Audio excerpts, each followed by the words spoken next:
Good morning, class. How are you? हमारी आज की क्लास में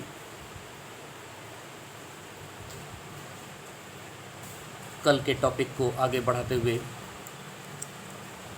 आज हम देखेंगे एक समान त्वरण के अधीन सरल रेखीय गति के समीकरणों को। कल तक हमने काइनेमेटिक्स या गतिकी में देखा किसी वस्तु के चाल, वेग और त्वरण के बारे में। उसी से संबंधित कुछ सरल रेखीय गति के समीकरण हैं। बच्चों, एक समान त्वरण के अधीन, एक समान त्वरण का मतलब क्या होता है? यदि कोई वस्तु इस प्रकार गति करे कि प्रत्येक समान समय अंतराल डेल्टा टी में वेग परिवर्तन डेल्टा वी भी समान हो। यदि प्रत्येक समान समय अंतराल समान होना चाहिए और वेग में परिवर्तन भी समान हो, तो हम कह सकते हैं कि वस्तु एक समान त्वरण से गति कर रही है। किसी एक समान त्वरण से गति करती हुई वस्तु के वेग, समय, दूरी तथा त्वरण के बीच संबंध को मुख्यतः तीन मुख्य समीकरणों के रूप में व्यक्त किया जाता है। इन्हें हम गति के समीकरण या इक्वेशन ऑफ मोशन कहते हैं। क्या कहते हैं इन्हें? हम गति के समीकरण या इक्वेशन ऑफ मोशन कहा जाता है। माना कोई वस्तु u वेग, वस्तु का वेग क्या है? u, तथा त्वरण a से चलना प्रारंभ करती है। मान लेते हैं हम किसी वस्तु का वेग क्या है? u है और त्वरण a है। यहाँ से वस्तु चलना प्रारंभ करती है, स्टार्ट कर देती है, तथा t समय के पश्चात वह कितनी दूरी तय कर रही है? s दूरी तय करते हैं। ठीक है, डिस्टेंस कितना हुआ? s हो गया। कोई वस्तु v वेग तथा त्वरण a से चलना प्रारंभ करती है और t समय के पश्चात s दूरी तय करती है और गति के समय उसका वेग परिवर्तित होकर v हो जाता है। u से स्टार्ट कर दिया और जब वस्तु चलने लगी, गति करने लगी, तो उसका वेग परिवर्तित होकर के क्या हो जाता है? v हो जाता है। तब इस प्रकार की परिस्थितियों में गति के तीन समीकरण प्राप्त होते हैं। पहला है v = u + at। दूसरा है s = ut + ½ at²। और तीसरा गति का समीकरण है v² = u² + 2as। ठीक है बच्चों, अब सूत्र तो हमें तीनों पता हो गए हैं। तीन सूत्र होते हैं गति के। इन तीनों को कैसे डिराइव करते हैं, कैसे उत्पन्न करते हैं, इसके बारे में हम चर्चा करेंगे। उसके पहले आप इन तीनों सूत्रों को, तीनों समीकरणों को लिख लें और याद कर लें कि गति के तीन समीकरण कौन कौन से होते हैं। पहला है v = u + at। दूसरा है s = ut + ½ at²। और तीसरा है v² = u² + 2as, जहाँ u वस्तु की प्रारंभिक वेलोसिटी है, वस्तु का प्रारंभिक वेग है, v वस्तु का अंतिम वेग है, a त्वरण t समय है और s t समय में वस्तु द्वारा चली गई दूरी है। ओके बच्चों, अब हम पहले समीकरण की उत्पत्ति में चलते हैं। पहला समीकरण कैसे उत्पन्न होता है, आपकी स्क्रीन पर डेरिवेशन दिख रहा है। क्या है? प्रथम समीकरण v is equals to you plus A T का डेरिवेशन या इसकी उत्पत्ति। दो विधियां हैं। पहली विधि क्या कहती है? माना कोई वस्तु u वेग से चलना आरंभ करती है, मतलब आरंभिक वेग या प्रारंभिक वेग क्या हो गया? u, तथा समय अंतराल t में उसका वेग v हो जाता है। अर्थात t समय के पश्चात उस वस्तु का वेग क्या हो जा रहा है? v हो जा रहा है। अर्थात वेग में परिवर्तन डेल्टा v क्या हो जाएगा? अंतिम वेग में से प्रारंभिक वेग घटा देंगे। अंतिम वेग क्या है? v, प्रारंभिक वेग क्या है? u। अंतिम वेग में से प्रारंभिक वेग घटा देते हैं जो कि v माइनस u होता है। तो इस प्रकार वेग में परिवर्तन और समय अंतराल क्या हो जाएगा? डेल्टा t हो जाएगा। ऐसी स्थिति में त्वरण बराबर होता है वेग परिवर्तन की दर, जिसको आपको पिछले क्लास में बताया जा चुका है। त्वरण क्या हुआ? वेग परिवर्तन की दर। ये क्या होता है? वेग परिवर्तन बटे समय अंतराल। वेग परिवर्तन की दर को हम कैसे दिखा सकते हैं? वेग परिवर्तन बटे समय अंतराल, या a is equals to delta v upon delta t। Delta v क्या है? u minus v, sorry v minus u। यहाँ हम v माइनस u पुट कर दिए और डेल्टा t क्या है? t है। तो इससे हमें क्या प्राप्त हो जाता है? v minus u is equals to a T.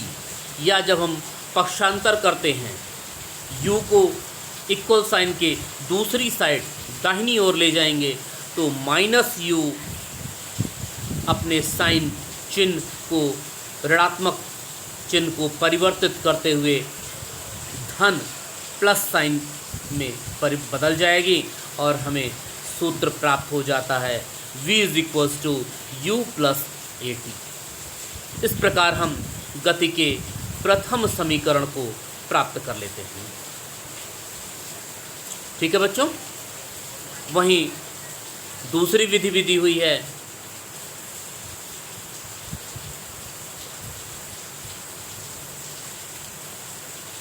माना कोई वस्तु u वेग से चलना प्रारंभ कर देती है। प्रारंभिक वेग क्या है? u है, तथा उस पर त्वरण कितना लग रहा है? a लग रहा है। तो त्वरण की परिभाषा के अनुसार 1 सेकंड में उसके वेग में परिवर्तन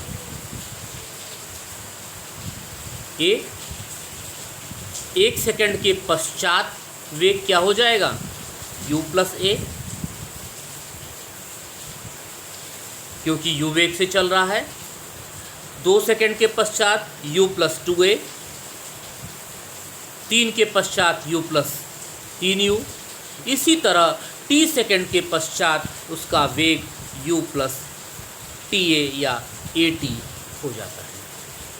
और यदि t सेकंड के पश्चात वेग v हो तो हमारा समीकरण हो जाएगा v is equals to you plus A t. इस प्रकार गति के तीनों समीकरणों में प्रथम समीकरण की उत्पत्ति दोनों विधियों से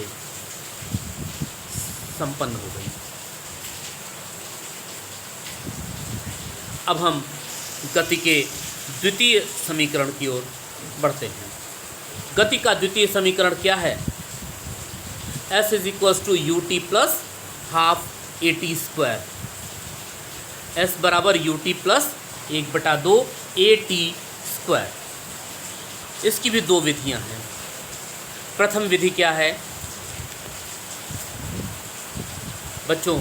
मैं प्रथम विधि कर रहा हूँ, द्वितीय विधि आप होमवर्क के रूप में करेंगे। प्रथम विधि, माना t समय में कोई वस्तु द्वारा तय की गई दूरी s है। t समय में कोई वस्तु s दूरी तय करता है, तब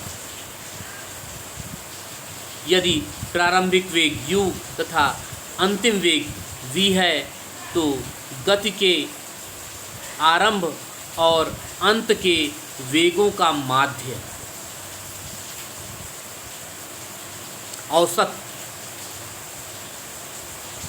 औसत वेग, इसको हम कह सकते हैं। गति के आरंभ और अंत के वेगों का माध्य u प्लस वी अपॉन 2। गति आरंभ होने के 1 सेकंड के बाद वेग क्या होगा? u प्लस ए, और 1 सेकंड पहले क्या होगा? v माइनस ए। 1 सेकंड के बाद वेग क्या हो जाएगा? u प्लस ए, और 1 सेकंड गति के अंत के 1 सेकंड पहले, ठीक 1 सेकंड पहले वेग क्या होता है? होगा v माइनस ए।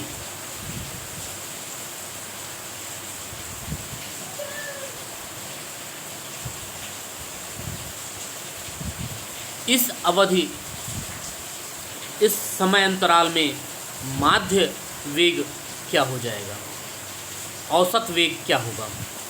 दोनों वेगों को गति आरंभ होने के 1 सेकंड के पश्चात और गति अंत होने के 1 सेकंड के पहले जो वस्तु का वेग है, उसका औसत वेग या माध्य वेग क्या होगा? दोनों वेगों को जोड़ करके 2 से डिवाइड कर देते हैं, तो क्या होता है? u plus a plus v minus a upon 2। तो रिजल्ट हमें क्या प्राप्त होता है? v plus u upon 2। इसी प्रकार हम देख सकते हैं कि 2 सेकंड के पश्चात क्या होगा? वो भी क्या आ रहा है? u plus v upon 2। 3 second के पश्चात भी क्या आएगा? u plus v upon 2। इस तरह हम सिद्ध कर सकते हैं कि प्रत्येक समय अंतराल के प्रारंभिक और अंतिम युग्म के लिए माध्य वेग क्या होता है? u plus v upon 2। अर्थात t समय के लिए भी वस्तु का माध्य वेग क्या होगा? u plus v upon 2। Clear है इतना? तो इस प्रकार हम गति के प्रथम समीकरण v is equals to you plus A t से पूरे समय के लिए वस्तु का माध्य वेग ज्ञात करते हैं। क्या हो जाएगा? वस्तु का माध्य वेग v is equals to you plus v upon 2। गति का प्रथम समीकरण कहता है v is equals to you plus A t, जिसको हम v की जगह रख देते हैं। v का मान रखने के पश्चात हमें प्राप्त होता है 2u plus A t upon 2 is equals to you plus half a t. वस्तु द्वारा t समय में एक समान माध्य वेग v से चली गई दूरी क्या हो जाएगी? s is equals to v into t. दूरी बराबर चाल गुणते समय। अब हम यहाँ s is equals to v into t में वी का माध्य वेग वी का मान रख देते हैं। माध्य वेग वी का मान क्या आया है? u plus half a T, इसको हमने यहाँ रख दिया। s इज इक्वल्स टू क्या आया? u plus half a T into T, T से मल्टीप्लाई करने के पश्चात हमें सूत्र प्राप्त हो जाता है, गति का द्वितीय समीकरण प्राप्त हो जाता है। s is equals to u t plus half a t square. इस प्रकार गति का द्वितीय समीकरण भी हम प्राप्त कर लेते हैं। इसके बाद गति का तृतीय समीकरण,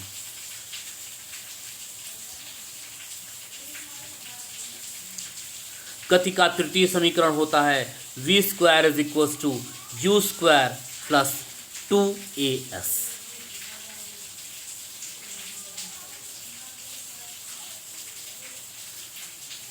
गति का प्रथम समीकरण क्या है? v is equals to you plus A t. दोनों साइड का वर्ग कर देते हैं, तो वर्ग करने के बाद हमें क्या मिलेगा? V square is equals to you plus A T का होल स्क्वायर।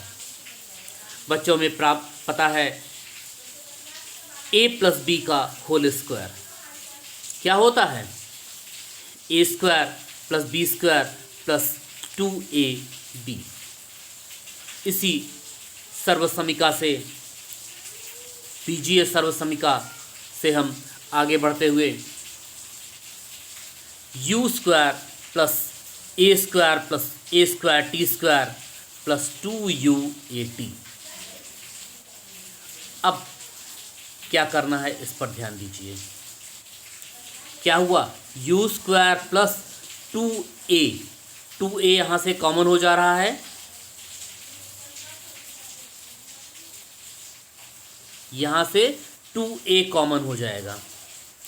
2a जब हम कॉमन कर लेते हैं तब क्या बचता है? You t plus half a t square.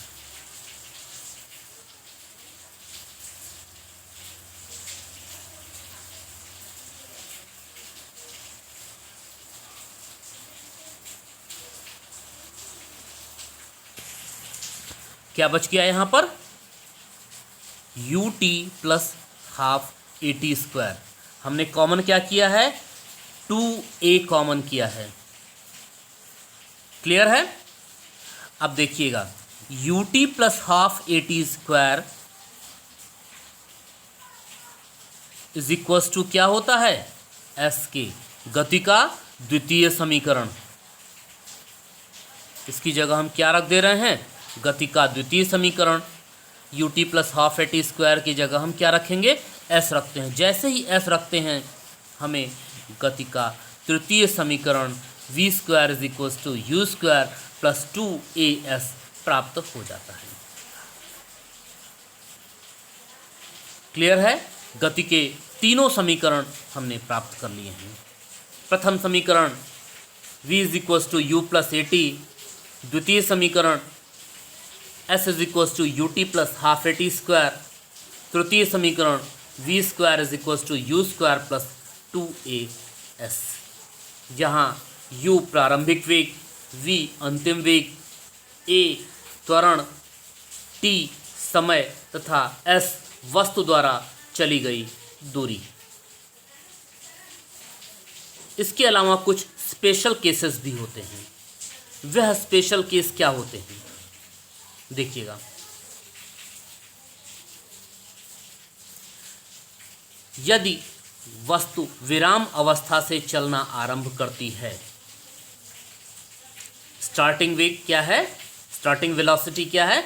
0 है, विराम है, स्थिर अवस्था है, तो प्रारंभिक वेग क्या हो जाएगा? u is equals to 0। इस दशा में तीनों समीकरण कैसे होंगे? v is equals to a T.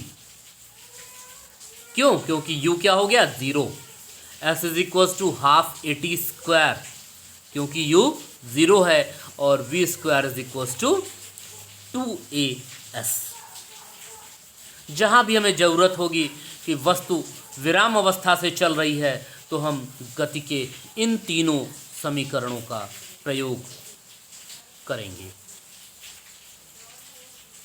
Okay, now यदि त्वरण ऋणात्मक है अर्थात मंदन हो रहा है, तो a के स्थान पर क्या रखा जाएगा? -a। त्वरण जब ऋणात्मक में आएगा या मंदन हो रहा होगा, तो a की जगह हम क्या रखेंगे?